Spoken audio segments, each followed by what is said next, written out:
ایک دفعہ کا ذکر ہے، ایک جگہ پر پانسی لگا ہوا کتا تھا۔ ایک بادشاہ سیر و تفریح پر نکلا، جاتے جاتے کہیں دور ہی نکل گیا۔ دیکھا تو ایک گھر ہے جس کا مالک سخی طبیعت کا تھا۔ اس نے بادشاہ کی خوب مہمان نوازی کی۔ بادشاہ کی نظر جب پانسی پر لٹکے کتے پر پڑی تو گھر کے مالک سے اس کا سبب پوچھا، مگر مالک نے سبب بتانے سے انکار کر دیا۔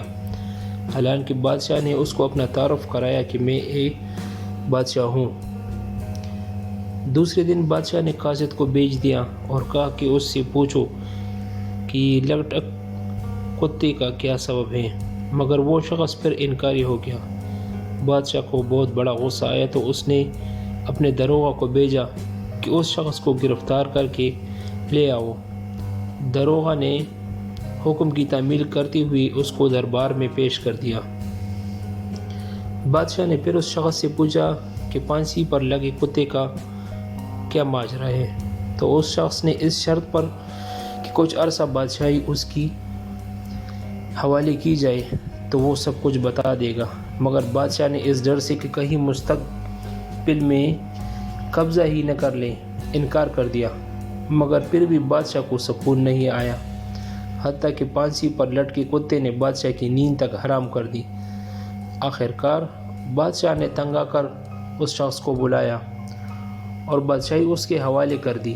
جب وہ شخص بادشاہ کے تخت پر بیٹھا تو سب سے پہلے کام یہ کیا کہ تمام وزراء کو جیل میں ڈال دیا اور تمام بڑے بیوروکریٹ، سیاستدان اور ججز اسٹیبلشمنٹ کو جیل میں بند کر دیا اور ساتھ والے تمام ملکوں سے لین دین بھی ختم کر دیا۔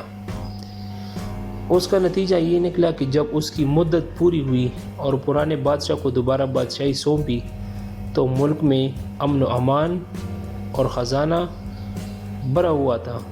تو اس نے پانسی پر لگے کتے کا سبب بادشاہ کو بتایا کہ میں ایک ایسا بندہ ہوں جو کہ بھیڑ بکریاں پالتا ہوں اور میری بہت زیادہ بھیڑ بکریوں کا ریوڑ تھا اور یہ کتا ان کی حفاظت کے لیے تھا، مگر میرے ریوڑ سے روزانہ ایک بکری غائب ہوتی۔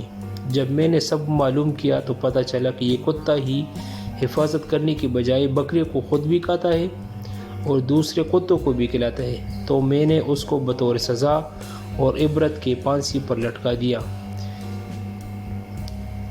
اور میرے کتے کی طرح تیرے وزراء اور باقی لوگ خود بھی خزانہ لوٹتے تھے اور دوسروں کو بھی لٹاتے تھے، جن کو میں نے بطور سزا جیل میں ڈالا تھا۔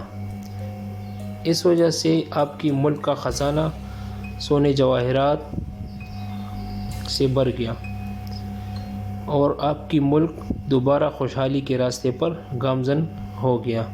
یہی خوشحالی، یہ دولت عوام کی خیر و فلاح پر خرچ ہوگی۔ جب سے میں نے ساروں کو بند کر دیا، آپ کے خزانہ بھر گیا اور ملک خوشحال اور لوگوں کی معیار زندگی بہت بلند ہو گئی۔ تو اس واقعہ سے ہمیں سبق ملتا ہے کہ جو لوگ آپ کے ملک پر چوکیداری کے لیے ہوں وہی ملک آئے تو اس ملک کا پھر اللہ حافظ۔ اگر آپ کو یہ واقعہ پسند آیا ہو تو ہمارے چینل کو لائک، ویڈیو کو شیئر اور کمنٹس ضرور کریں۔